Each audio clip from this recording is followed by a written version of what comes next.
দর্শক, কৃষি হসপিটালের পক্ষ থেকে স্বাগতম। আজকে আমি আসছি আমাদের আমন ধানের বীজতলায়। যেহেতু আমরা বীজ ধান উৎপাদন করব, আমাদের এই চারার বয়স হলো 15 দিন।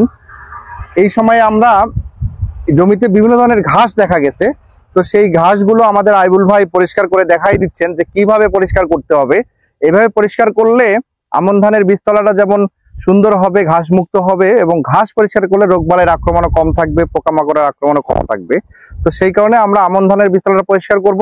পাশাপাশি এই সময় আমি পরামর্শ দিচ্ছি, যেহেতু 15 দিন বয়স, প্রতি বিঘায় আমরা 15 কেজি করে ইউরিয়া এই বীজতলাটায় ছিটাই দিব, অথবা স্প্রে করলে 5% ইউরিয়া প্রতি লিটারে স্প্রে করা যেতে পারে।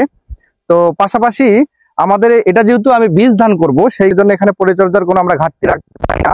পাশাপাশি আমরা নতুন করে কিছু আবার বিনা সতেরো ধান রোপণ করতেছি। আমরা বেড তৈরি করে বীজ ধান বপন করতেছি।